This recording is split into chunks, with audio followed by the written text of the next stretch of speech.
പുഞ്ചവയൽ പാക്കാനം പ്രദേശത്ത് അജ്ഞാത ജീവിയുടെ ആക്രമണങ്ങൾ തുടർച്ചയാകുന്നു. ജനവാസ മേഖലയായ പാക്കാനം ഇഞ്ചക്കുഴിയിൽ വീണ്ടും വളർത്തുനായയെ അജ്ഞാത ജീവി കടിച്ചുകൊന്നു. ഇഞ്ചക്കുഴി കലങ്ങോട്ടിൽ ഷാജിയുടെ വളർത്തുനായയാണ് ശനിയാഴ്ച പുലർച്ചെയോടെ വീടിന് സമീപം ചത്ത നിലയിൽ കണ്ടെത്തിയത്. ആക്രമണത്തിന്റെ സ്വഭാവം വിലയിരുത്തി സംഭവത്തിന് പിന്നിൽ പുലിയാണെന്ന നിഗമനത്തിലാണ് നാട്ടുകാർ. ഇതേ തുടർന്ന് വനംവകുപ്പ് അധികൃതർ സ്ഥലത്തെത്തി നിരീക്ഷണ ക്യാമറകൾ സ്ഥാപിച്ചു. ഒരു മാസം മുൻപ് ഇതേ മേഖലയിലെ കൊടുങ്ങാട്ട് രാജന്റെ വളർത്തുനായയെ അജ്ഞാത ജീവി കൊന്നിരുന്നു.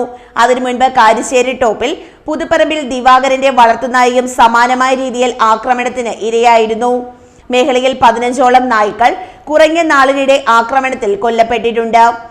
ഇവിടെയെല്ലാം വനംവകുപ്പ് ക്യാമറകൾ സ്ഥാപിച്ച നിരീക്ഷണം നടത്തിയിരുന്നെങ്കിലും ആക്രമണം നടത്തിയ ജീവിയെ ദൃശ്യങ്ങളിൽ കണ്ടെത്താൻ സാധിച്ചിരുന്നില്ല. തുടർച്ചയായി ഉണ്ടാകുന്ന ആക്രമണങ്ങൾ പാക്കാനത്തും പരിസര പ്രദേശങ്ങളിലുമുള്ള ജനങ്ങളെ കടുത്ത ഭീതിയിലാഴ്ത്തിയിരിക്കുകയാണ്. പുലിയുടെ സാന്നിധ്യമാണ് മേഖലയിലുള്ളതെന്ന് പ്രദേശവാസികൾ പറയുന്നു.